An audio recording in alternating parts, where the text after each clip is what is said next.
जंगल में कुछ समय से बारिश चल रही थी। उसी जंगल में टुनटुनी चिड़िया ने अभी अभी 2 अंडे दिए थे। वो अपने अंडों को बड़े ही प्यार से निहार रही थी। मेरे बच्चों, मैं तुम्हें बड़े ही प्यार से संभालूंगी। अब बस तुम्हारे अंडों से बाहर आने का इंतजार है मुझे। तभी देखते ही देखते बारिश पड़ जाती है और बारिश का पानी टुनटुनी चिड़िया के घोंसले में आने लगता है। अरे ये क्या? बारिश का पानी तो मेरे घर में आ रहा है। मुझे मेरे अंडों को लेकर यहाँ से जल्दी निकलना होगा। टुनटुनी चिड़िया समय न गवाते हुए अपने अंडों को लेकर घोंसले से बाहर आ जाती है। वो एक घने पेड़ पर बैठ जाती है। बारिश बढ़ती ही जा रही थी। देखते ही देखते टुनटुनी चिड़िया का घोंसला बारिश के पानी से पूरा भर जाता है। हे ऊपर वाले, तेरा लाख लाख शुक्र है। अच्छा हुआ मैं समय रहते घोंसले से बाहर आ गई। लेकिन अभी मैं क्या करूं? बारिश तो रुकने का नाम नहीं ले रही। मुझे मेरे अंडों को एक सुरक्षित जगह पर ले जाना होगा। टुनटुनी चिड़िया तेज बारिश में अपने अंडों को सुरक्षित रखने के लिए एक जगह की तलाश करने लगी, लेकिन उसे कोई भी सुरक्षित जगह नहीं मिलती। यहाँ पर तो मुझे कहीं पर भी कोई सुरक्षित जगह नहीं दिख रही। मेरे अंडे तो बारिश में भीग रहे हैं। मुझे लगता है कि मुझे किसी पंछी से मदद मांगनी होगी। इसके अलावा मेरे पास और कोई चारा नहीं है। ऐसा सोचकर टुनटुनी चिड़िया अपने अंडों को लेकर बाकी पंछियों से मदद मांगने के लिए चली जाती है।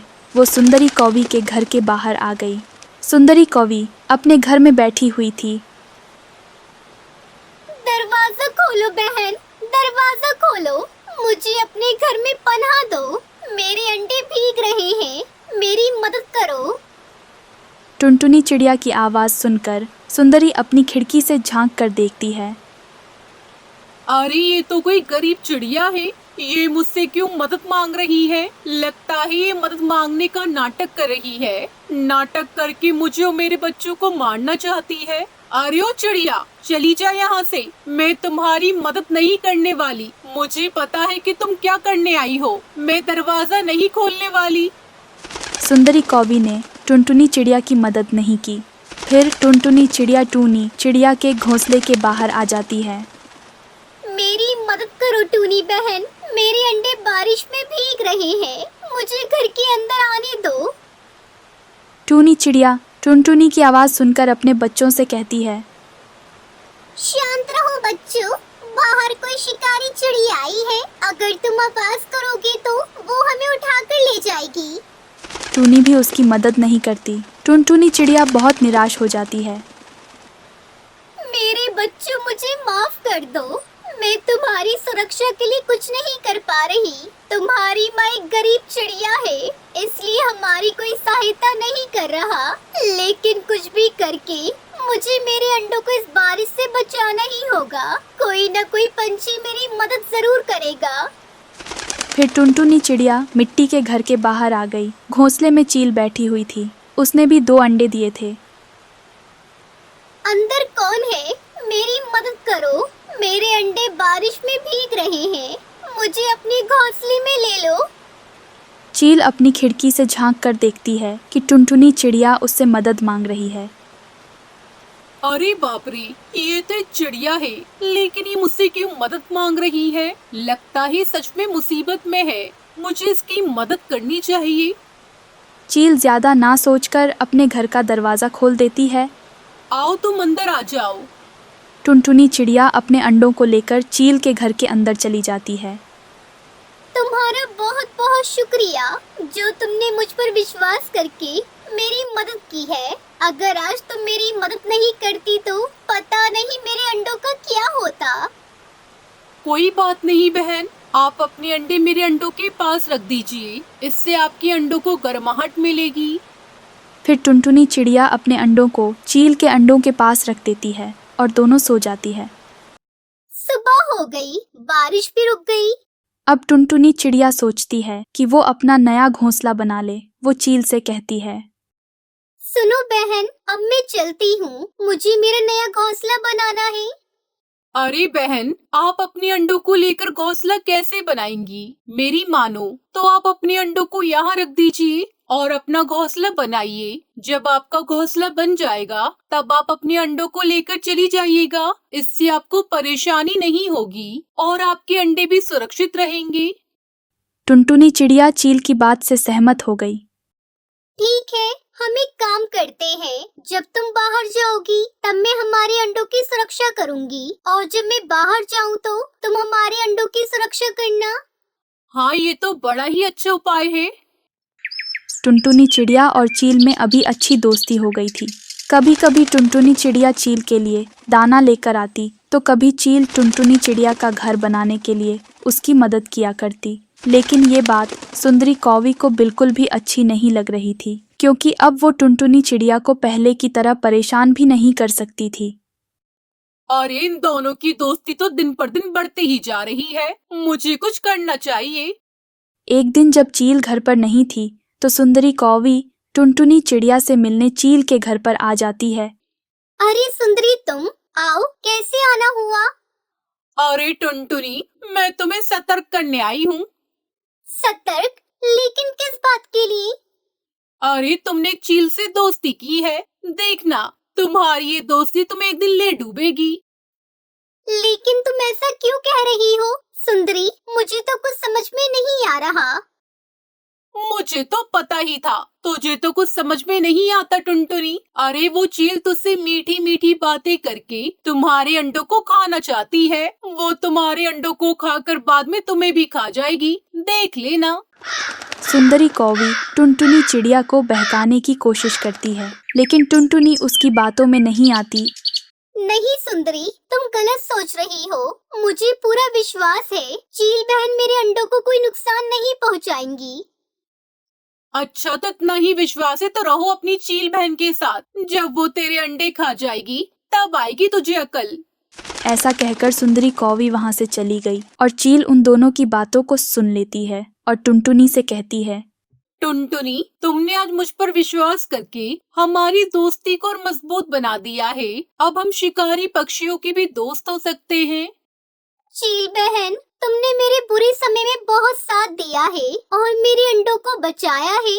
अब कोई भी हमारी दोस्ती को नहीं तोड़ेगा। इस तरह टुनटुनी चिड़िया चील के साथ खुशी खुशी रहने लगती है। थका हारा कालू जब घर आता है तो उसकी पत्नी टुनटुनी उससे बोलती है, सुनते हो जी, थोड़ा सा आराम करने के बाद ये थोड़ा सामान है, मुझे लाकर दे दो। घर में राशन पानी ना के बराबर ही रह गया है। अरे टुनटुनी, अभी मेरे सर में थोड़ा दर्द हो रहा है। अगर अभी का काम चल सकता है तो चला ले, मैं कल सुबह सुबह ही राशन ले आऊंगा। चलो ठीक है, मैं तुम्हारे लिए चाय बना देती हूँ। सर दर्द की गोली लेकर चाय पी लो। कालू कौवा अपनी पत्नी टुनटुनी चिड़िया और 2 बच्चों के साथ मुंबई के एक पेड़ पर रहता था। बारिश का मौसम था। कालू कौवा पेशे से एक दिहाड़ी मजदूर था, जिसे कभी काम मिल जाता तो वो कर लेता। पर टुनटुनी बहुत ही समझदार चिड़िया थी। वो जैसे तैसे करके घर का गुजारा कर लेती थी। रात के समय कालू कौवे की आँख खुलती है तो उसे बाहर बारिश का शोर सुनाई देता है। तब तक आप लोग कमेंट पे बताएं 45 into 7 कितने होते हैं? अरे अचानक से इतनी तेज बारिश। हाँ जी, बहुत मूसलाधार बारिश हो रही है। मेरी तो आँख खुल गई। बारिश का अनुमान तो अगले हफ्ते का था ना? हाँ, इंद्र देवता तो आकर वैज्ञानिकों को बता कर जाते हैं ना कि बारिश किस दिन करूँगा। बरसात का मौसम है, बारिश तो कभी भी हो सकती है, कोई नहीं सुबह तक रुक जाएगी। फिर वो दोनों आकर सो जाते हैं, पर जब सुबह में उठते हैं तो बारिश और भी तेज हो रही होती है। हे भगवान, मैंने तो सोचा था कि बारिश सुबह तक रुक जाएगी। अब कल ही मेरी बात मान लेते तो राशन ले आते। बारिश बहुत तेज है, कहीं ऐसा ना हो कि पक्षी दुकान ही ना खोले। एक बारी अब जरा जाकर देखो, कोई ना कोई तो दुकान खुली होगी। थोड़ा आटा चावल ले आओ। मैं भी अभी यही बात सोच रहा था, कोई दुकान खुली होगी तो सामान लेता आऊंगा। आज की तो दिहाड़ी भी गई।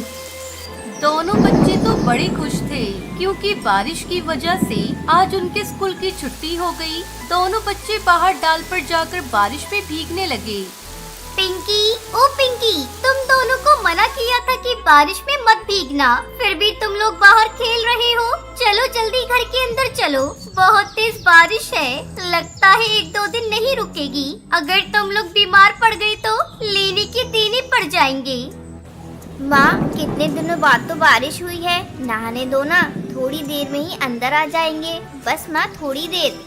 बच्चे टुनटुनी चिड़िया की एक नहीं सुनते और बारिश में भीगने लगते हैं। और उधर कालू कौवा बारिश में छाता लिए बहुत सारी जगह पर देखने जाता है, लेकिन किसी ने भी बारिश की वजह से दुकान नहीं खोली थी। तभी अनाउंसमेंट होती है कि इस हफ्ते मूसलाधार बारिश होने की संभावना है। जंगल के सरदार का हुक्म है कि सभी अपने अपने घोंसलों में रहें। और कालू कौवा ये सुनकर खाली हाथ घर आ जाता है। काश मैं कल ही सामान ले आता। टुनटुनी थोड़ा देखभाल कर खर्च कर लो। कितना कर लूंगी, तुम खुद सोच कर देखो। अब तो बस बारिश रुक जाए। इतनी जल्दी बारिश नहीं रुकेगी, अभी बाहर अनाउंसमेंट हो रही थी, हफ्ते भर तक शायद तेज बारिश रहे। पक्षियों को घर में रहने के लिए सचेत किया जा रहा है। दोनों बच्चे बारिश में भीगने के बाद अंदर आ गए थे, लेकिन उन दोनों को खांसी जुकाम हो जाता है। मना किया था ना तुम दोनों को, बारिश में नहीं भीगना, हो गया ना खांसी जुकाम। बाहर जंगल में तो बहुत पानी भरा हुआ है, आसपास कोई डॉक्टर भी नहीं मिलेगा और हॉस्पिटल भी काफी दूर है। समझ नहीं आ रहा क्या करूं। समझ तो मुझे भी नहीं आ रहा है। मैं एक काम करती हूँ, दूध तो नहीं है, इनको थोड़ी काली चाय बनाकर देती हूँ, क्या पता थोड़ा आराम महसूस करें। टुनटुनी जल्दी जल्दी अपने बच्चों के लिए चाय बनाकर लाती है। चाय पीने के बाद उन्हें थोड़ी राहत तो होती है, लेकिन तकलीफ कम नहीं होती। कालू कौवे को खुद पर गुस्सा आ रहा था कि उसने क्यों टुनटुनी की बात नहीं मानी। जैसे तैसे करके रात कटती है। बारिश थी कि रुकने का नाम ही नहीं ले रही थी। अब तो घर की छत पे चुचाने लगी थी। हे भगवान, कोई भी मौसम क्यों ना हो, हम गरीबों की ही मुसीबत आन पड़ती है। ज्यादा सर्दी हो तो हम लोग नुकसान झेलते हैं, ज्यादा गर्मी हो तो हम लोगों के ऊपर से ही गुजरती है। और ये बरसात, इसने तो जीना ही हराम कर दिया। बस करो प्रभु, बस करो, इससे ज्यादा बर्दाश्त नहीं हो पाएगा। इधर बच्चों की तबीयत ठीक नहीं है और घर में खाने के लिए राशन भी खत्म है और मैं काम पर नहीं गया तो फिर कैसे चलेगा। कुछ देर बाद ऊपर से घर की छत टपकनी शुरू हुई तो सारी ही छत टप टप करने लगी। ये लो, एक और मुसीबत शुरू हो गई। अब इस टपकती छत का इलाज क्या है? टुनटुनी, तुझे याद है पिछली बार जब मैं शहर से आया था तो एक बड़ी सी पन्नी लेकर आया था, याद है कहाँ रखी है? टुनटुनी कालू कौवे को वो पन्नी लाकर देती है। कालू कौवा टूटे हुए एक हिस्से पर उस पन्नी को बांध देता है। अब सारा परिवार एक कोने में सिमट कर बैठा हुआ था। मूसलाधार बारिश का पानी अब सीधा घर के अंदर घुस रहा था। सुनो जी, रात के लिए घर में खाने के लिए कुछ नहीं है, मुझे समझ में नहीं आ रहा है, मैं बच्चों को कैसे समझाऊंगी। फिक्र मत कर, तू बस आज का दिन काट ले, मैं कहीं न कहीं से कल कुछ न कुछ इंतजाम जरूर कर लूँगा। अगली सुबह जब वो लोग सोकर उठते हैं तो देखते हैं कि बादल छट चुके हैं और सूरज चमक रहा है। वो गहरी सांस लेते हैं। सबसे पहले कालू कौवा राशन पानी के लिए घर से निकल जाता है और घर के लिए राशन खरीदता है। टुनटुनी फटाफट सबके लिए खाना बनाती है और खाना खिलाने के बाद वो कहती है, हे भगवान, तेरा लाख लाख शुक्र है ये बारिश रुकी। कभी कभी तो लगता है ये मौसम सब अमीरों के लिए ही बने हैं, हम गरीबों के लिए तो हर मौसम मुसीबत बनकर ही आता है। सही कह रही है तू, इस अचानक आई बारिश ने तो सबक सिखा दिया। आज के बाद कभी भी घर में राशन खत्म होने से पहले ही ले आऊंगा। उसके बाद कालू कौवा की पत्नी टुनटुनी भगवान का शुक्र अदा करते हैं कि बारिश रुक गई